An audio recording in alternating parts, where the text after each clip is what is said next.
Bom dia aos ouvintes da Rádio Cidade. Bom dia aos ouvintes do Manhã Cidade. Como todos sabem, a gente chega por aqui para tratarmos de política. E olha que essa semana foi movimentada nos três poderes. Por isso, a gente começa pelo Judiciário, onde teve um movimento importante. Rosa Weber completou 75 anos e, segundo a Constituição, com essa idade precisa se ausentar do serviço público. Antes disso, ela fez um discurso bastante emocionado e também muito contundente contra os atos do 8 de janeiro e em favor das instituições democráticas. Olha só, ela foi a terceira mulher que chegou ao STF, ela foi indicada há 12 anos atrás por Dilma Rousseff. E um detalhe, ela é a primeira mulher que chegou lá sendo juíza de carreira. Ela é juíza desde o primeiro grau há 47 anos. Então, ela chega, deixou esse legado. A questão agora é, quem vai ocupar essa vaga? E há muita disputa nos bastidores sobre esse nome. Porque, vejam só, os movimentos sociais estão lutando para indicar outras mulheres para essa vaga. Geralmente mulheres negras, o movimento negro vem muito forte nesse sentido, ou talvez uma mulher trans, onde também os movimentos LGBTQIA+, também lutam por essas indicações. Porém, os sinais, segundo a mídia nacional, é que o Lula vai indicar um homem. E aí pode ser o Flávio Dino, ministro da Justiça, o Bruno Dantas, presidente do Tribunal de Contas da União, ou o Jorge Messias, o advogado-geral da União. Mas o Lula ainda não deu pistas de quem realmente vai ser o indicado. Vamos aguardar como é que vai ser isso. E quem ocupou o lugar da Rosa Weber na presidência? Luiz Roberto Barroso. E ele chegou fazendo um discurso já um pouco mais de conciliação, um pouco diferente do discurso da Rosa Weber. Sabe por quê?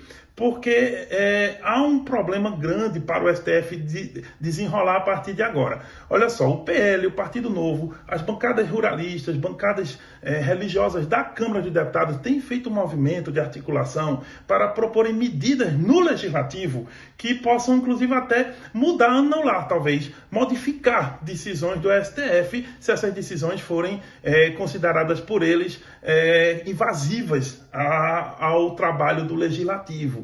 Então isso significa que podemos ter uma crise entre os poderes. E por isso mesmo o Luiz Roberto Barroso chegou anunciando a ideia de um diálogo do Poder Legislativo com o Poder Judiciário e o Poder Executivo.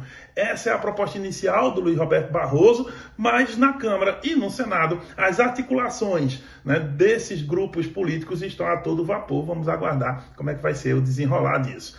Pois bem, chegando ao Executivo, tivemos notícia aí para o governo Lula. Uma pesquisa do Instituto Poder Data trouxe alguns números que podem chamar a atenção.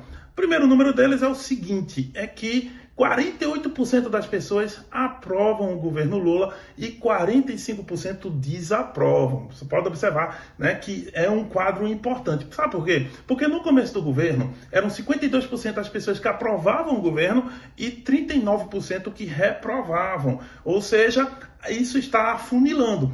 Começou com o Lula com uma margem maior e essa margem vem diminuindo. Esse é um dado importante e isso significa que o governo vai precisar melhorar a comunicação, porque, pelo que a gente está vendo, não está funcionando até aqui. Mas aí, a conferir. Chegando na província, a gente tem um jogo para discutir com vocês. Está desenrolando um grande jogo na política e esse jogo tem dois personagens principais. Um deles, Raquel Lira, governadora do estado. O outro, João Campos, prefeito do Recife.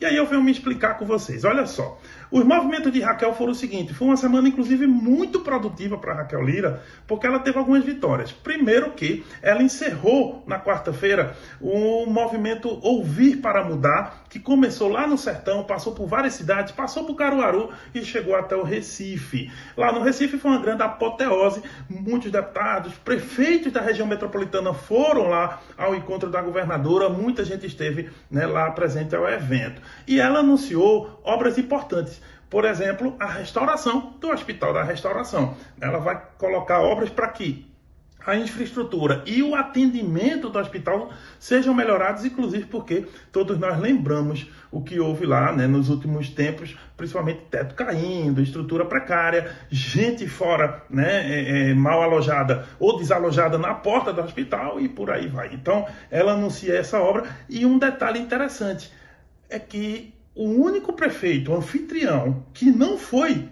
até essas plenárias do Ouvir para Mudar foi justamente o João Campos. Olha só, lá em Garanhuns, a título de comparação, o prefeito Sivaldo Albino recebeu o Ouvir para Mudar na cidade e não só foi, como mobilizou o seu secretariado. Pois bem, porém, nem só de notícias de movimento sobreviveu o governo Raquel. Ela também aprovou na Assembleia Legislativa um pacotaço tributário importante.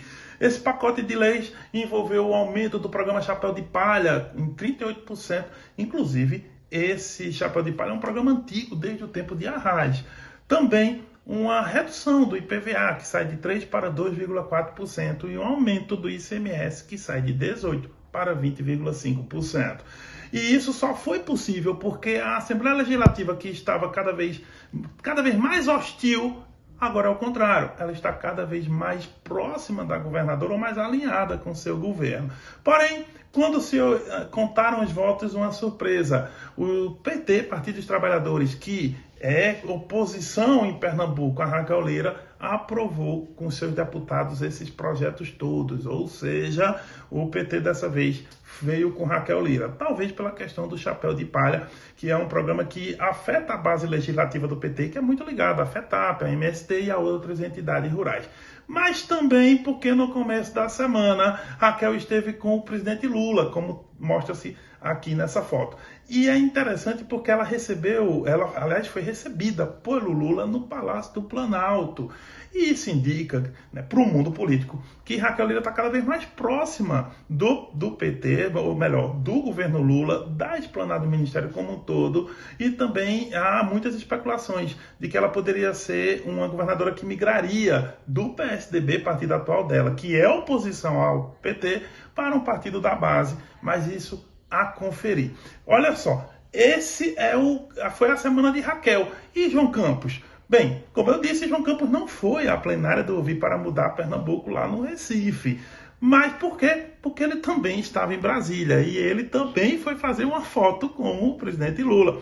Ele esteve na agenda do lançamento do novo PAC, né, de algumas medidas do PAC. Ele esteve lá, essas medidas afetam diretamente as cidades e ele estava lá e aproveitou para renovar a foto com o Lula. Isso porque esse movimento de Raquel em torno de Lula pode afetar as eleições de 2026 e o João Campos está atento a isso. É bom lembrar que Gleisi Hoffmann, presidente do PT, veio a Pernambuco sexta-feira passada e disse que queria a vice do PT no Recife. E João Campos não fechou ainda essa questão, por quê? Porque além dele estar ampliando suas bases com a chegada, por exemplo, do Grupo Coelho, ele também está evitando, nesse momento, definir a vice em torno do PT. Porque se veja, se ele vai para a reeleição e vence, e depois sai para disputar o governo do Estado, o PT, ocupando a vice, votaria a Prefeitura do Recife, mas aí não seria alguém do próprio partido, alguém do mesmo partido de João Campos. Então, aparentemente, o João está esperando um pouco, analisando o cenário político para tomar essa decisão. Porque também tem um detalhe, o PT, que é oposição lá na Assembleia Legislativa, ele também fica indicando que poderia lançar Humberto Costa para 2026. Então fica tudo muito indefinido. O que dá para perceber é que há uma disputa pela imagem de Lula, tanto de João Campos como de Raquel Lira, e se semana passada João venceu, né, a política durante a semana por trazer uma aliança com o grupo de Miguel Coelho, que agora faz parte da Secretaria de Turismo, faz parte do governo João, essa semana Raquel, com vitórias na Assembleia e uma boa relação com o presidente Lula, mesmo estando no partido de oposição, ela empatou o jogo. O que eu posso dizer é que, apesar desse 1-1, eu fico com as palavras de Jackson do Pandeiro, grande músico brasileiro, que disse assim: esse jogo não vai ser 1-1. A gente volta semana que vem, se Deus quiser.